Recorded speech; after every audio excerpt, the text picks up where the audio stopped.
Hey everyone, this is Rob from SportRx and I'm here with Dan from SportRx, and we are back from our adventure in Rio to see the 2016 Olympics. And everyone's been asking us for some stories, so we're just going to tell you some stories about Rio and how much fun we had. But first of all, we wanted to give a big thank you to everyone at Oakley, Brandon, Donatella, Sam, Jenna. Thank you so much for hosting us. We had an amazing time. And Dan wanted to break down some Rio myths for us too as well. Yeah, I felt obligated to do this because all we heard before we left was how horrible the crime was and horrific stories about the water and Zika, and you're going to get off the plane and get robbed and get bit by a mosquito and all that, right? Which we bought into a little bit. I gotta be honest. I was a little bit nervous before we were doing a little bit of research before, but we decided we had to do this with Oakley and have some fun. But it was completely the opposite. We just met wonderful people. The city's beautiful. The country's beautiful. The water looked fantastic. I don't know if it was or not. We didn't get in, but it looked great. Every picture we saw was horrible.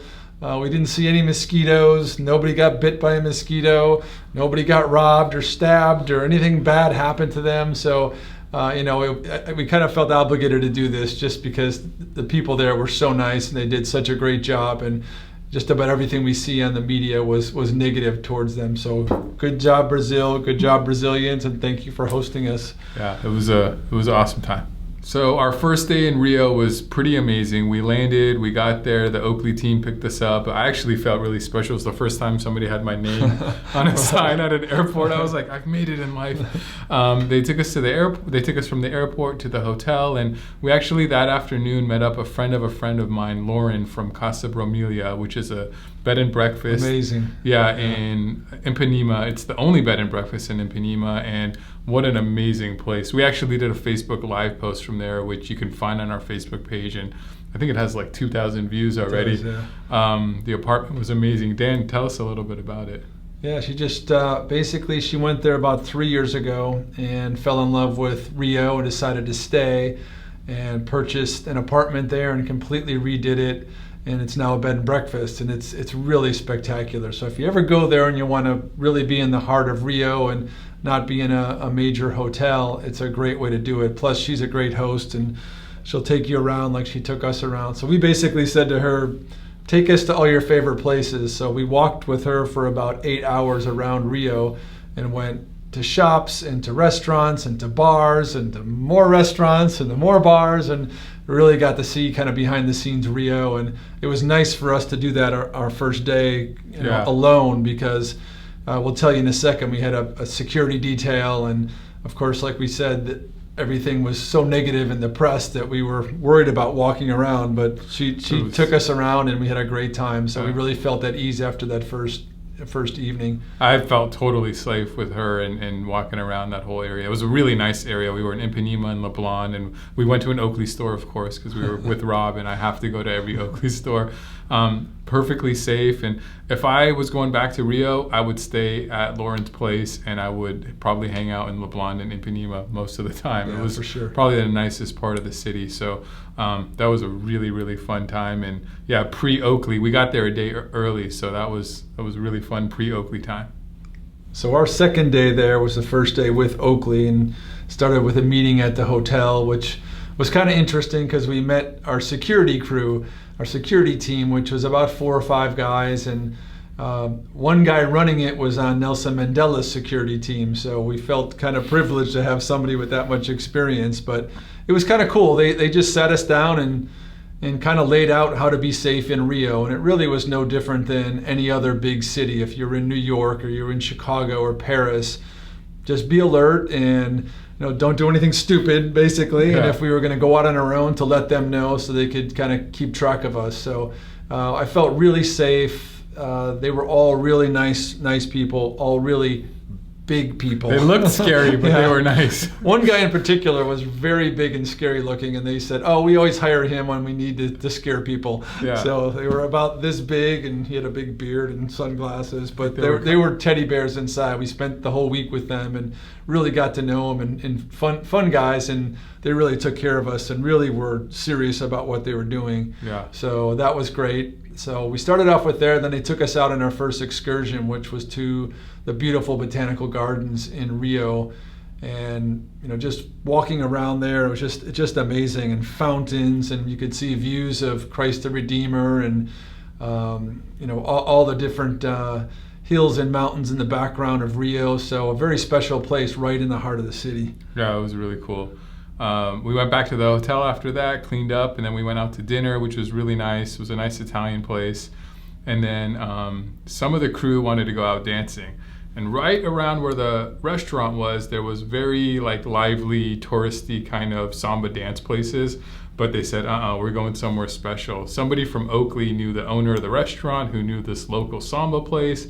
Basically, we went for a walk. This was post-security because it was later in the night. Security was already gone. But we were with Nick Cummings, the Honey Badger, which is a pro rugby player. And I was the next biggest guy. So we're walking. Probably, it's late at night now, and this is not a tourist neighborhood, but we're walking, and, our guard's up a little bit, and we go in this hole-in-the-wall bar where they're having a samba dance there, and it was unbelievable. That was the real Rio to me. It was such a cool place. The vibe was amazing. Everybody was dancing. There was no stage. There was just a few fold-up tables put in the middle of the room, and that's where all the musicians were sitting, and people were just buying them drinks and just putting it down on the table, so we did the same thing. That was really cool, and I think what I really liked about that place, the energy and the vibe, but the diversity in the room was dramatic. I've never really been to a club or a dance place in the States where the age range and the income range and the race range was so varied. I mean, it was just, everybody was in that place and nobody cared what anybody was. Everybody was just dancing. It was a really cool time. I think that was one of the most kind of Rio experiences I had while being there. So I would recommend finding a hole-in-the-wall dangerous samba place and go dancing. You survived. Take the Honey Badger with you. So day 3 started with the famous Sugarloaf Mountain, which we actually didn't go on Sugarloaf. We went on a mountain right next to it called Morro de Orca. It was a beautiful hike. They called it a beginner's hike, but there was a couple people that straight up. It was straight uphill. It was just stairs. up. So I don't want to see an expert hike. Yeah, that was steep and fun. I think it was beginners because there was nothing technical. You just climbed a bunch of stairs, but it was beautiful. You're basically in a rainforest in the middle of the city. The topography of Rio was so unique, where there was water and mountains and forest and urban all mixed in together. I actually would love a helicopter view of the town. It was really cool. So we hiked Morro de Orca. We got to the top, and it was just epic scenery and picture taking, and it was just a pretty cool place. And there was monkeys everywhere, so we got to hang out with some of these cute little monkeys. I don't know what they were called. They were tiny. They almost looked like monkey squirrels. We saw people petting them. I got pretty close to one, but I didn't touch any of them. That was pretty cool, and that was the kind of warm-up to the big event of the day, which Dan will tell us about. Yeah, after that we went back and got ready to go to opening ceremony, and I'm sure most people watched opening ceremony, and as spectacular as it is on TV, it was amazing to be there just to feel the energy and watch all the countries come in. I thought it was cool when some of the countries I didn't even know existed came in, and they'd have 2 or 3 athletes, and U.S. walks in with hundreds of athletes, in Brazil and some of the bigger countries, hundreds of athletes, and then to see a country come in with 1 or 2 athletes and everybody cheering them on and those athletes waving, I just think what an amazing experience for those countries. So that was really cool. I'd say one thing that's different than what you see on television is it's really long. We were there for really 5 or 6 hours, and what you don't realize is you see United States come in or Brazil come in, and on TV they show Michael Phelps or maybe some of the basketball players, and then the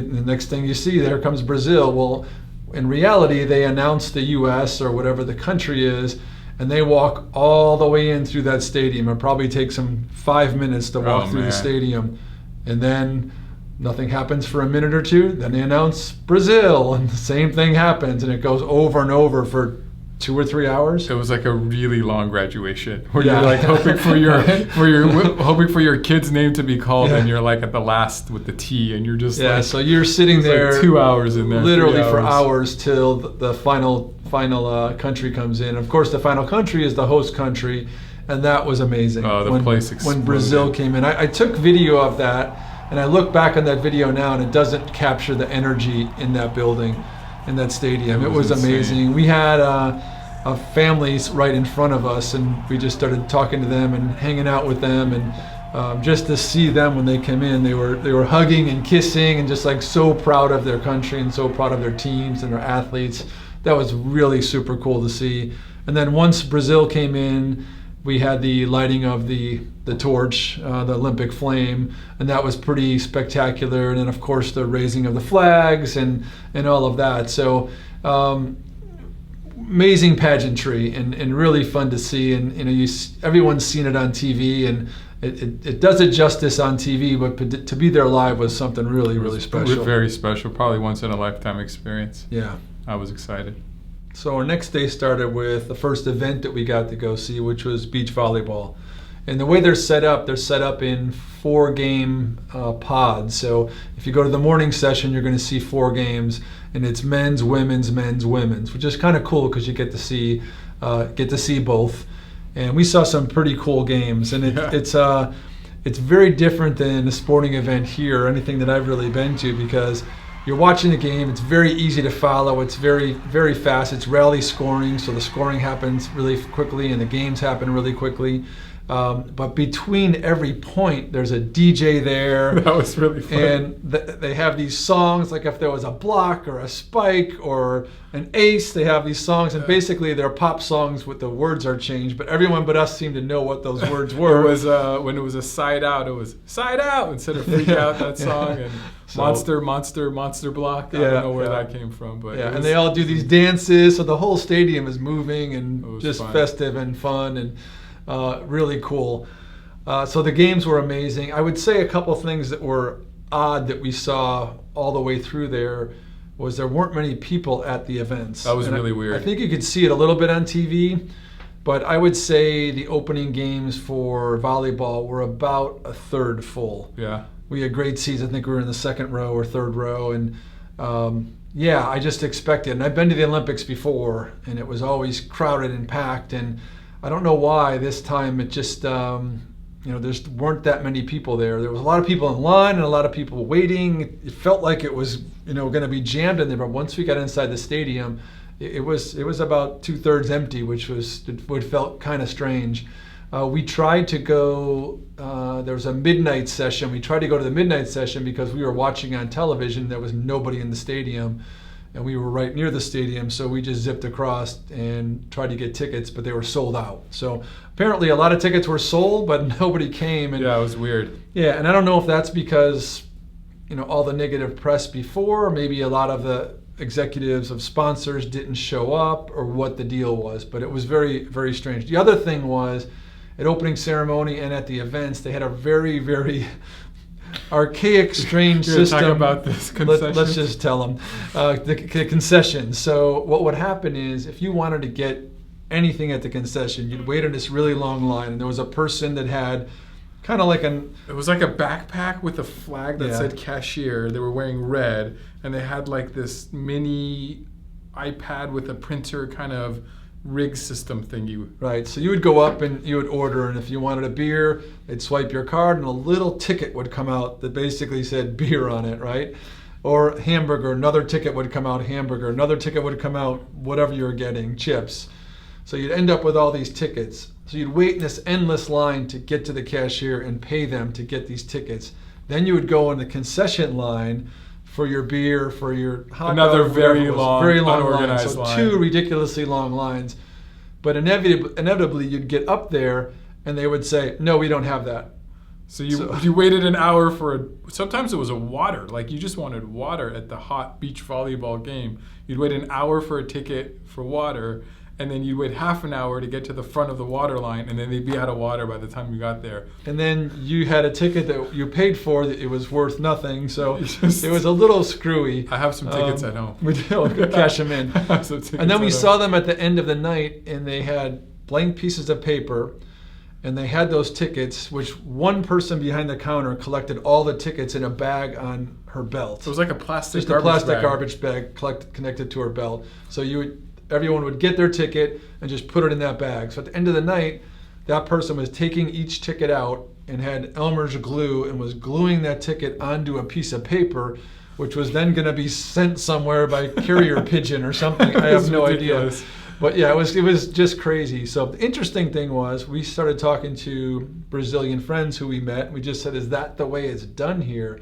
And they said, absolutely not. That's the IOC brought that company in or whoever. They don't really know why. But they said when they go to an event at a stadium and go see the soccer match, they just go up like we do to the concession stand and buy their beer. And there's people walking around like at baseball games. Or walking around. Sodas or whatever. For whatever reason, they had this crazy way of doing it, and it was not fun. Yeah, it got really frustrating. I think for people who were there a long time, just realize that they're not going to buy any food or drink once they get into a game. Yeah. Which if you're going for a 4-hour game, I mean, yeah, you want some water. Like at the volleyball event, there was 2 cashiers for the entire stadium. So you can imagine, just to get water, it was a couple hours, which was crazy. It was a 4-hour game, and then you 2 hours to get water. It was a little silly. Anyways. Not to complain, but we're complaining. So that was beach volleyball on day 4. After that, we went to the Oakley Safehouse that evening, which was an unbelievable experience, especially for a huge Oakley fan like me, but for anybody. So the Oakley Safehouse is a place that Oakley sets up. This was at the Jockey Club, which was basically at their horse racetrack stadium. And they had this huge building in this huge area where they just had set up for athletes to come get Oakley gear, get swagged out, get eyewear, get the most high-tech eyewear you could get, and just hang out. There was also see some of the new things that are up and coming, which we can't talk about yet. Yeah, we can't. But we got to see, which is pretty cool, and try out. Yeah. They would just eat there and watch games there. There was TVs everywhere. There was lounges. There was 3 different bars. There was an acai place. There was a gelato, like little truck inside the building. Couches everywhere. Gourmet food served, I think, 24/7, or basically whenever the safe house was open. The athletes could just hang out there and eat and just be Oakley'd out and just be a part of it. So we got to go hang out there twice, actually. The first night, it was pretty amazing. Chris Froome was there, and I didn't want to bug him too much and go next to him and take a picture, so I pretended like I was shooting an email and just got a couple of shots of him. That was pretty cool. I think that was probably the biggest athlete that I personally recognized there, and that was awesome. So we went from there. A lot of people went back to the hotel. We had a couple of drinks, and some people wanted a late night snack. So I heard of this place called Gelato Sats that's supposed to be amazing. It was about a 20-minute walk from the hotel. So 4 of us ended up going for this walk to this restaurant, and it was known for their chicken and their garlic bread. And it was pretty busy. It was pretty packed. I just walked straight into the back of this little restaurant, found an empty table, tipped a waiter, and sat down, and just that became our table. I don't know if we skipped people in line or what happened, but I wanted my garlic bread. And we had the best meal that I had in Brazil was at this place, and the garlic bread was just unbelievable. I think I still probably smell a little bit. Yeah, you do. It's been a week. It was a really good meal. So if you're in Rio, I would go to Gelato Sats. It's all over Yelp and TripAdvisor, and it was worth it. And if you don't sneak in front of people and tip your way in, it'd probably be worth the wait. All right, so day 5 in Brazil. I can't believe 5 days by this point. Day 5 in Brazil. It was starting to feel like home. We went back to the Oakley Safe House in the morning for kind of more an official tour and checking out of the safe house. And I probably could have spent every minute in Rio at the Oakley Safe House and would have been very, very happy. We ate there again. We got more of a formal presentation of some of the new stuff. We got to pick out some prism lenses with the green fade glasses. By the way, we do have a video on the green fade glasses if you want to learn more about all this amazing. And if you're watching the Olympics, especially the beach volleyball, you're seeing the green fade on almost every athlete out there, and they're amazing glasses. Very cool. And then we also had been noticing people, the women's volleyball team especially, wearing this new lens that I had never really known, and I kind of pride myself on Oakley knowledge. I thought it was the snow lens that they were using, but apparently they made a new prism lens specifically for these Olympics, for these athletes, called Prism Stadium. And we also have a video on that on YouTube if you want to check out more about that. For now, it's not for sale. I'd be the first one to pay full price for a pair. I want a pair of Prism Stadium, so I hope they come out. Amazing technology. Thank you, Tatiana, for teaching us more about that. Team Sky was there. They rolled in on their bikes. I mean, unbelievable bikes. We got some photos of those. We just hung out there, had lunch, checked it out some more. I mean, seemed like a whole different place day and night because of the outdoor area. I mean, Oakley Safe House in Rio. It doesn't get much better than that for me. I don't know. Yeah, it was cool.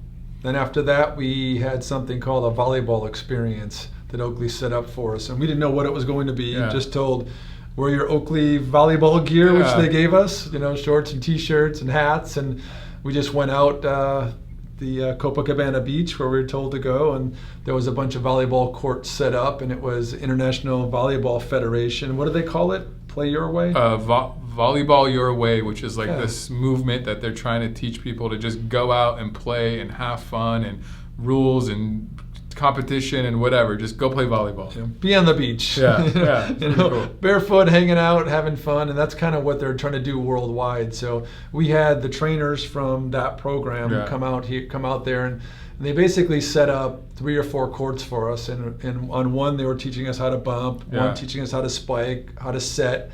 And then the final court, we were going to kind of all come together and be able to play volleyball. So, we just had a bunch of trainers out there, and I had this woman named Jackie, and she was super cool, and she was teaching me how to bump. And I apologize for me being there and having to work with me, but I did the best I could. But it was cool. She was showing me technique and just how to do it, right? And then I noticed there was a lot of people watching us. I thought it was because I was doing so well at volleyball. You look so good in your Oakley gear. Yeah, who's this guy?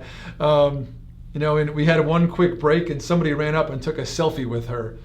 I thought, that's interesting. Wonder who this is that I'm working with right now. And a couple of times we had little breaks, and people would come up and take pictures. And obviously she was somebody. Yeah. So when we were done and when we were going to go play on the big court as a team, they introduced some of the trainers, and 4 of them were Olympic gold medalists. And she's basically the most famous beach volleyball player, therefore one of the most famous athletes in all of Brazil. And she was their first Olympic gold medalist, Jackie Silva. She won it in 1996 in Atlanta. It's kind of interesting because in those Olympics, the first place, the gold medal and the silver medal teams were both Brazilians. So they had 2 teams in. They were the 2 best teams. They played each other, and Jackie's team won. So she's quite famous, and poor Jackie had to teach me how to play volleyball. I think she was wearing Oakley in those '96 Olympics. Yeah, she was actually. And I did get a selfie with her. You did? Yeah. So anyway, we had a really good time. So the way they did it, we kind of went through each station, and then we ended up on the big court, and 2 of the Olympians were on one side, 2 were on the other.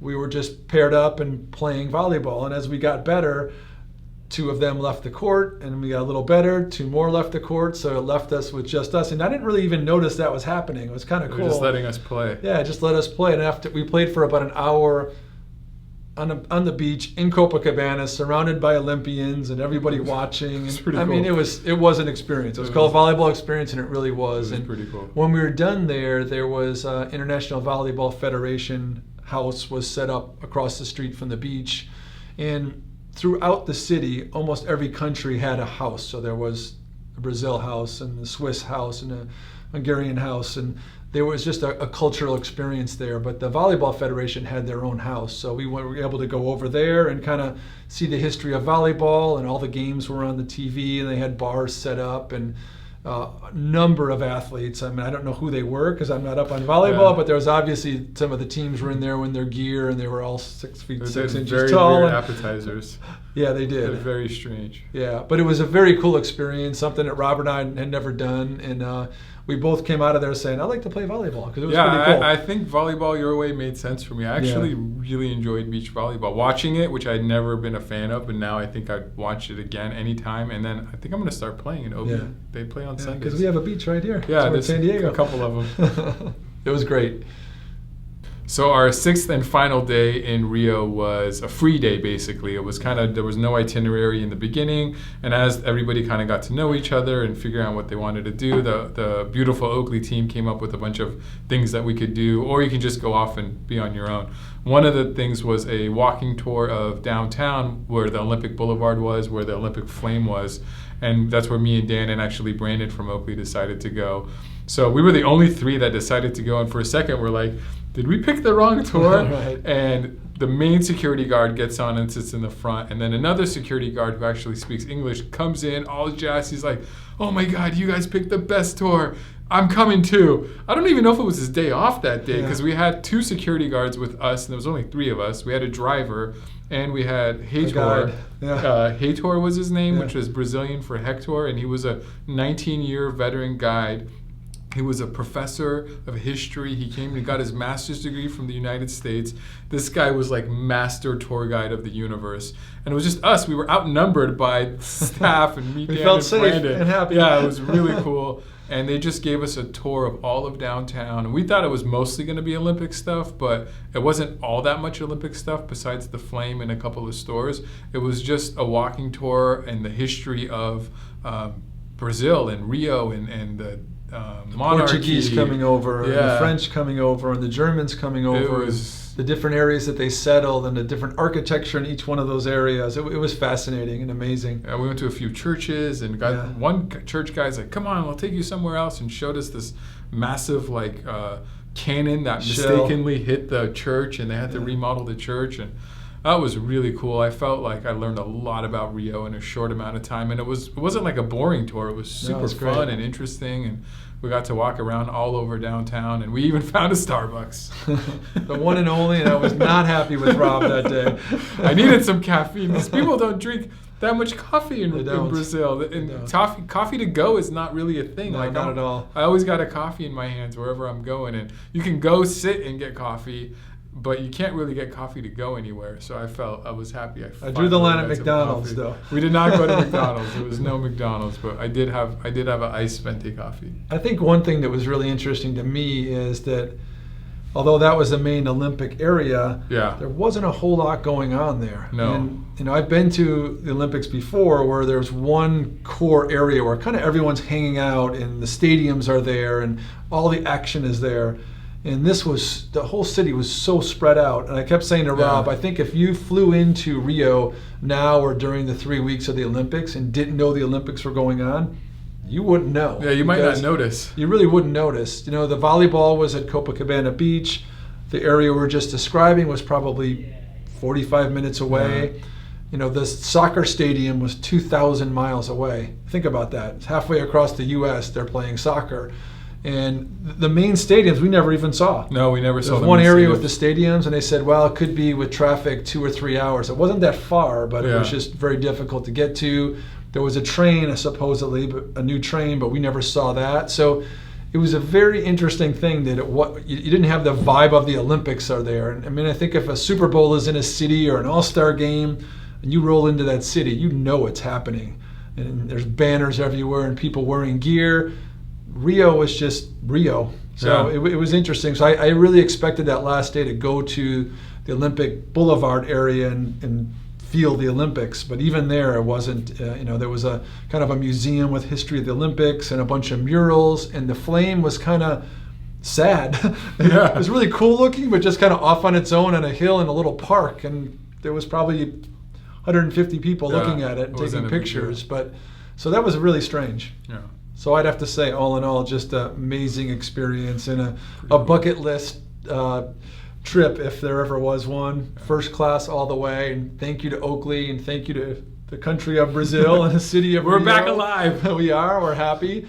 Lauren, our first guide, and Brandon and Donatello and Sam and Jenna and our bodyguards, Fabio mainly, because he was the only one who spoke English, so that's what we got to know. But honestly, thanks for taking care of us. Thanks for giving us this opportunity. And thank you to everybody at Oakley. Yep. Thank you, guys. So this green fade collection is going to be worn by a lot of athletes all over the Olympics. And the whole idea with the green fade collection is long live heritage. This green came from the 80s. So in the 80s, there was a green collection, and this honors that heritage by bringing back that hue from